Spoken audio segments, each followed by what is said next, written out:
Yeah. Ooh, it's capitalism at work. Buying shit cause you can. And Microsoft bit the big one, but was it more than they can chew? All our favorite games, like 2 of them from 10 years ago, and other ones that also came out. Remember Doom? That's pretty cool. I forgot Wolfenstein existed, and I didn't know Rage was popular. On top of that, the evil within. What the fuck is that? But here's where the story starts to gain some traction. A game made up of many raiders and different kinds of factions. It's Fallout 76. Thank God. Thank God. Oh, thank God. Don't forget the Elder Scrolls. There hasn't been a game in a very long time, but that's okay because we're all still excited, right? Right. Right? Right. Yeah. It's almost like Bethesda hasn't done a fucking thing since 2015, and that wasn't really that good. But Morrowind was cool. Make Morrowind again. Welcome to Press Start.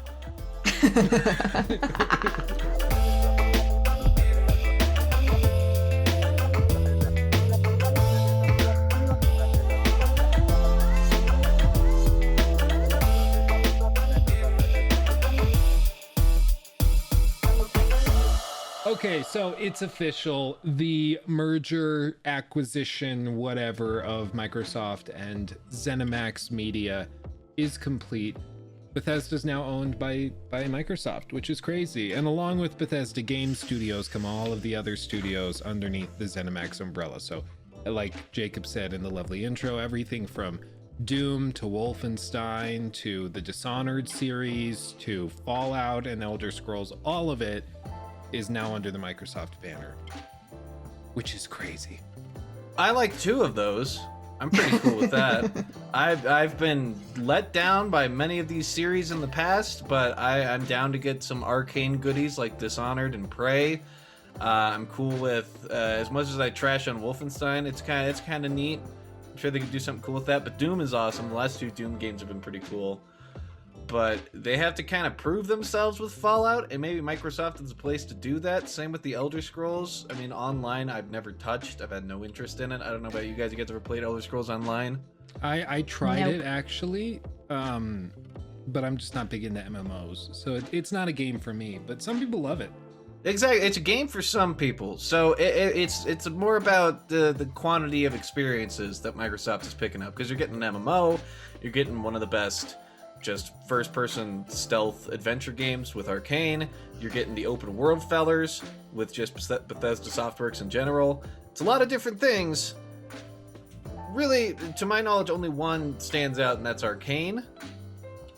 So, you know, There's we'll that. see.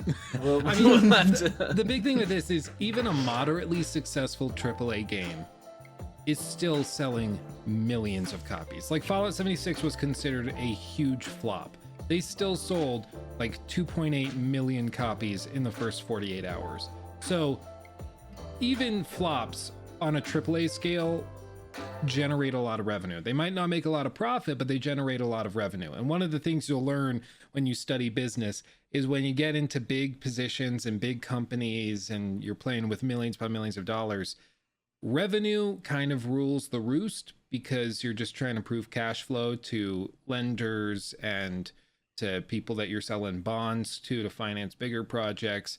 As long as you can prove that you have revenue coming in and cash flow, you can eat a few losses here and there. You can have a Fallout 76 where you lose some money and it's not a big deal. The crazy thing is I'm not even sure if they lost money on Fallout 76 though. Like that was so rushed and cheaply made. They might have actually made money on that, which is Well, insane to think about. You know what the problem is, Luke? It wasn't enough money. It wasn't Grand Theft Auto Online, and it wasn't bringing it in constantly. They were trying to make a quick and easy masterpiece, which, as you know, is the easiest thing ever to do. It is. Well, and I think like GTA 5 Online or Grand Theft Auto Online, I think it's all they call it now. It didn't start the phenomenon that it's become. Like it took a while to get there, and it slowly revved up as streamers, and the big thing at the time was Let's Players doing these like crazy races and stuff in GTA Online. That's what kind of fostered this community and caused it to explode again.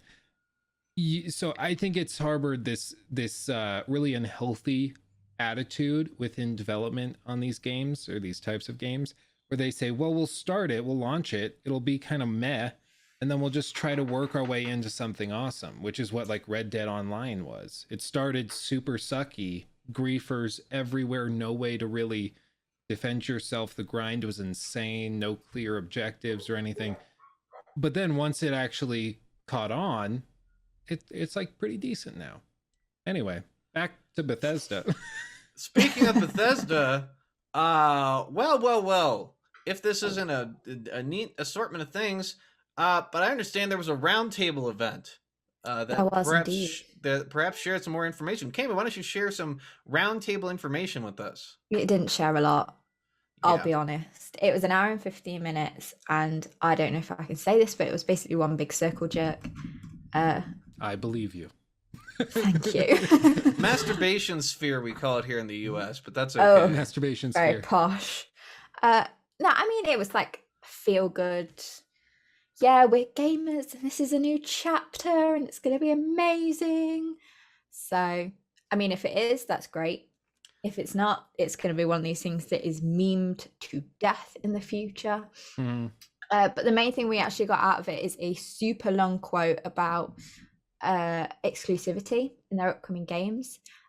Like, it's really long, so I don't know if you just want to put the guy saying it. Okay. We could do that, or I could be the guy saying it. What's the You quote? can be oh, it's all of this. I'm going to highlight it for you. All right, we'll break it up into two nice little chunks here. So what's this fucker's name? I don't Is this remember which Phil? one said it. No, I think it was. Yeah, it was Phil, I think. Okay. I'll be honest, Well- I zoned out a lot. It was really shit. I watched a good chunk of it too because I'm really excited. Hey, Indiana Jones also they're getting. We'll bring that up later. Yeah. Anyways, good old Phil or Todd or whoever the fuck said, there's contractual obligations that we're going to see through. That's obviously like Deathloop for the PS5, whatever. We have games that exist on other platforms, and we're going to go and support those games on those platforms they're on. What a sentence. There's communities of players. We love those communities and will continue to invest in them. And even in the future, there might be either contractual things or legacy on different platforms that will go do. This is now starting to sound like Phil Spencer and because it's kind of formatted like somebody that It's very corporate. that's like very straightforward, like easy to Definitely digest, but wasn't Todd. confusing. Yeah. Because Yeah. Todd just sat there awkwardly throughout the whole thing, bless him. Just upset that Papa bless. you know, Papa bless Todd. hi Todd, how was Hi. the show? He's always so Yeah. happy.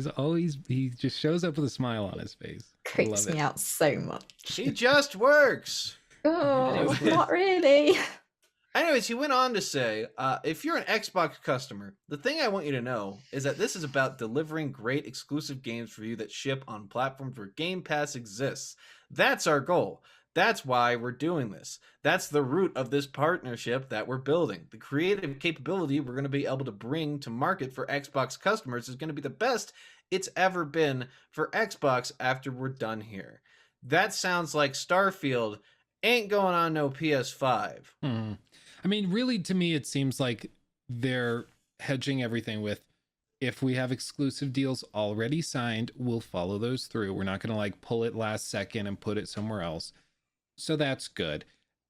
But like he says here, quote, if you're an Xbox customer, the thing I want you to know is that this is about delivering great exclusive games for you that ship on platforms where Game Pass exists.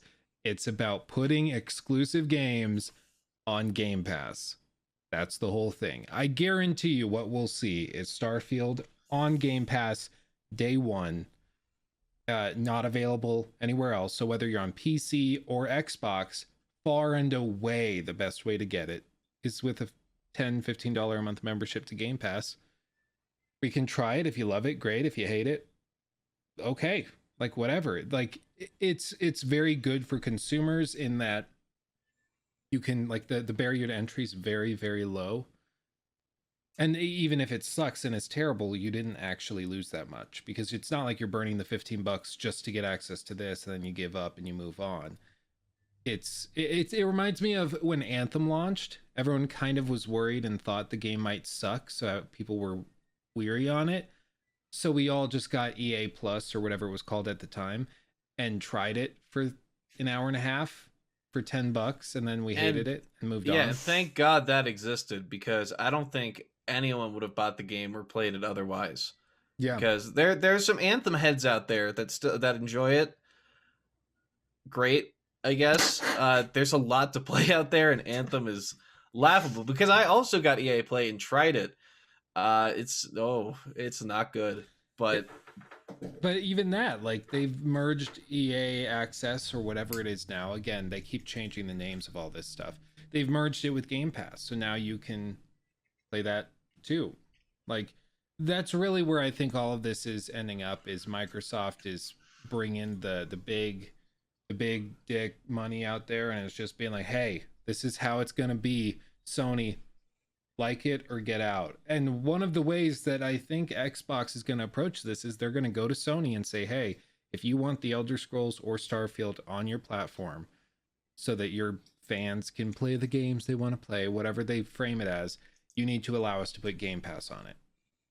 And if they can do that, okay. Or even if it's just like they get xCloud working on the PlayStation, so you can't even play the game on it, but you can stream from Xbox servers. That would be insane. And I don't know, honestly, if Sony would, like, go along with that. I don't think they would. But, no, I doubt it. You know, I've been surprised before. They're bringing a lot of other PlayStation games to the PC, so they're trying to bridge gaps. But that seems like a very one-sided relationship. Like, what does Sony get out of it? I don't know. Well, that's the thing, and Xbox would probably want a little bit more. It's like, hey, we're giving you all of these incredible games, you know, big AAA stuff.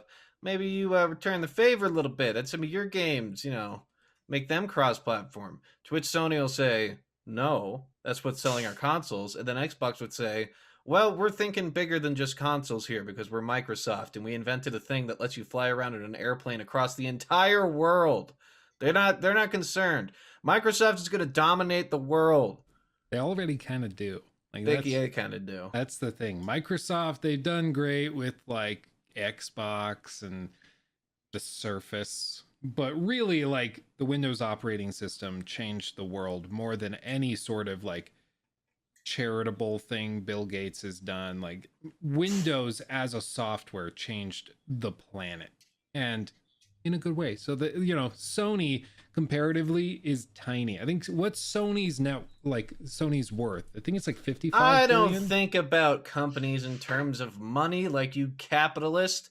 I think of them in terms of love and enjoyment, a measurement that is very hard to calculate with corporate businesses because they don't have, you know, their businesses. So, just to put this in perspective of how much bigger and more powerful Microsoft is in all of these negotiations, how much do you guys think Sony is worth? Market cap wise. $160 million. No, $1 billion. I was going to say, I think I'm going to win this. Yeah, I was like, I think they made that with The Last of Us alone. I think so too. I'm going to go 250 billion. Oh, wow. Dollars. Okay. So Sony. Oh, and now you got to guess what you think Microsoft's worth, because it's all about comparing. Oh, God. 998 billion. Trillion. You think it's flat trillion? Yeah. Okay, that's a safe bet. I don't think they broke the trillion yet, but we'll see. I have faith in them. So Sony, is worth $131 billion. So Jacob gets that one. And Microsoft is worth 1.78 trillion. Oh, Yes. 1-1. That's fair. So okay. so just to like 178 trillion, another three Not- zeros, It's a lot more. divided by what did I say, 131 billion. Welcome to math. I'm press start. I was gonna Yeah. say it's far too much for Microsoft's me. worth like 135 times what Sony's worth. Is that right? Wowie. No. My- Oh, That can't be no, right. No. It's more like 12. 178, or I said 1.78. Whoa, wait. Not 178. 1.78 trillion is how much they're worth? Yes. Oh, this Oh. is way too much maths. That is a lot of money, actually, because that's putting it into the Divided billions. by 131 billion. Okay. Because we're almost up to 2 Microsoft's trillion. worth 13.58 times what Sony's worth. I was really close to that, too. I Yeah. win. Yeah. I win. I added an Hold on, I extra didn't zero. guess. I said 12. That's not fair. Oh, too slow, Candy 13. Autostone. Ooh. Too slow. So, like in negotiations, a lot of this goes back to who has the money to stand their ground the longest, because the fans will start getting upset, the marketing ramps up. So a lot of the time it's about how much, what we call in business affectionately, how much FU money you have. One of the best stories of this is actually out of a book I have on Jeff Bezos and the creation of Amazon. And in the book, it describes a situation where Amazon was talking with UPS about exclusive packages and deals where they would get to ship all of Amazon's packages, but Amazon naturally wanted them to lower the price a good amount. And Amazon had so much cash on hand that at one point they said to UPS during the holiday season, okay, well, we're just not going to send you any of our packages until you lower the price by like 10 cents a package. So from like $1.35 to $1.25 to ship a package. And UPS was like, you can't just do that. Like, your customers are going to be like, where's my packages? And they're like, yeah, they might be like that, but who are they going to blame? The company that is providing the package or the shipment company that seems to be screwing it up? And they're like, oh, fuck. so Oh, gosh. Amazon just didn't send them packages. And these guys were sitting there like on Christmas, like right before Christmas, waiting to see if Amazon will call them and ship the packages and be like, okay, we bluffed. Okay, we'll let you send it for $1.35. But no, Amazon just sat there and waited, and they made it like a day and a half. And in that time frame, UPS lost so much money of people freaking out at them, terrible reviews, people calling and clogging up their call centers, demanding to know why their packages were late. Amazon got none of the blame. And UPS came in and was like, oh, well, yeah, I guess we'll do it for $1.25. And Amazon got what they wanted. So when you have more money and more FU money in a negotiation, you usually will get what you want. And in this case, Microsoft has so much FU money, they literally just impulsively bought a $7.5 billion company just to say, screw you to Sony. Are they going to buy others now? I think it's pretty likely that we'll see them start picking some companies up, or they'll buy a controlling share in Ubisoft or something. They'll come up with something What a like shame that would be. Like, Ubisoft being more comfortable. Are they not comfortable enough? You've seen what they've released. They hid their best game of the year behind 2 mediocre crap fests. Immortals Phoenix Rising is way better, and yet it still reuses like animations from Assassin's Creed. Because I'm guessing they didn't put full and a faith lot in- of assets. Like, one of the things that ticked me off with Valhalla is that most of the ruins and stuff are actually Control-C, Control-V over from Odyssey. So like Valhalla will just have these ancient Roman ruins, which are actually Greek ruins that they just took from the last game they made. And it just, like, if it's the only Assassin's Creed game you've played in the last 5 years, I guess it's fine. But if you've played the other ones, it seems really lazy. Well, hey, and speaking of ruin, Bethesda has some shoes to fill. Speaking of that Ubisoft thing, it's got some, space to grow, as it were. And boy, does it need to do some growing.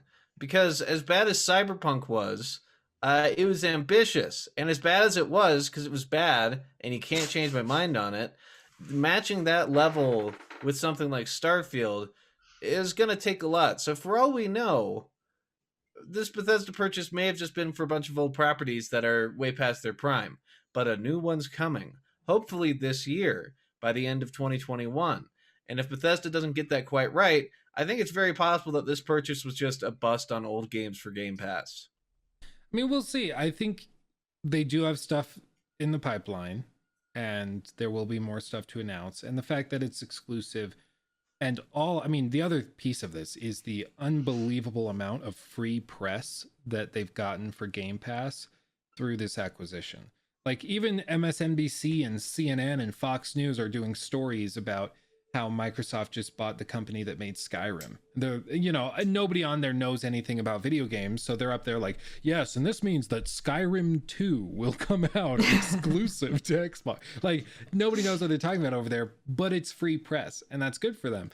Especially because Game Pass is all about adoption rates, conversion into long-term subscribers, and if they can make that happen, then they're rocking and rolling.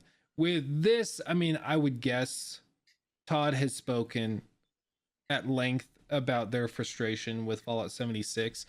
And I made videos at the time that kind of collected statements and interviews that were made at the time. And it seems as though Bethesda Game Studios in Maryland was not okay with what was going on with 76 and all of the greedy stuff that they were doing. It sounded like that was something from on high that was done specifically to try and boost their company's value in the face of a possible acquisition. It's one of the reasons I was able to predict that they would be acquired relatively soon, because they were doing all this really weird stuff.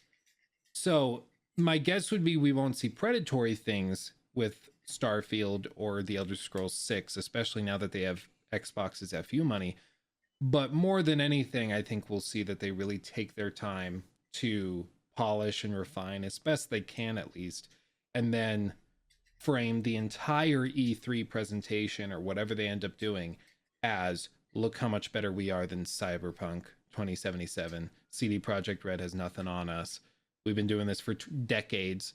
They've made 4 games. They're going to go at them hard, and they'll deserve it. So I'm excited. I think this is actually going to be really good for Bethesda. They've been working towards this for many a year. Some of us saw this coming from a mile away, and now it's official, and we'll just have to see what they do with it. And hopefully, Microsoft can throw some money at them to really up their game and make these on the level of Sony exclusives. And I think that's where Phil Spencer's going with all of this. I mean, they bought up Obsidian, they bought up Bethesda, they're buying up these pretty historic studios. And now a lot of those studios haven't mentioned what they're working on next. So my presumption would be that they're just polishing, refining, and working to make something pretty incredible. I mean, the tone was very much like without like being not the meme, but like it'll be ready when it's ready. But it'll actually be ready when it's ready. They said that more info was coming during the summer. They said that things are being planned. They said they're working on things, but they didn't actually say what any of those things were. And I think that's a good thing. Yeah. I think they learned with Fallout 4 and 76 to a certain extent that less is more often when it comes to the marketing. If you underpromise and overdeliver, that does way more for your company than overpromising and even just barely delivering, because hype is going to take what you said and bring it past, and so then they'll feel like you didn't meet your expectations or their expectations. Whereas if you underpromise or you just don't say anything about your game and it becomes a sleeper hit, then you're okay. Valheim is an incredible success, and nobody knew anything about it before it launched and all of a sudden took over all of the internet. So I hope to see that more coy marketing tactic moving forward.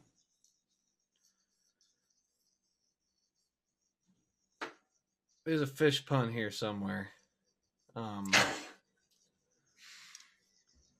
Hopefully it's not a flop. Hey! Very good. I just look over and I see Jacob, like, all the numbers are appearing. Yeah. Oh, jeez. I mean, in general, I think this is good.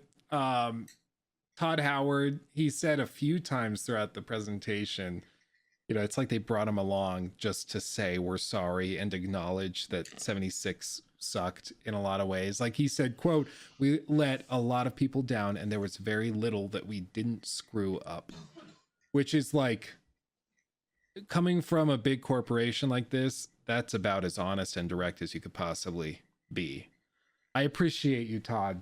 And it definitely wasn't all his fault. If any of it was his fault, he's probably just the scapegoat they're using to be like, well, you know, we thought the atoms idea was really cool because you have bottle caps and what's in an atom bomb? Atoms. So you would spend that, buy it with real money. It's cute, isn't it? And Todd Howard's like, no, I wanted to be called Spaboo coins. It's like, that's the difference. He was still greedy, but he just had different vision for it.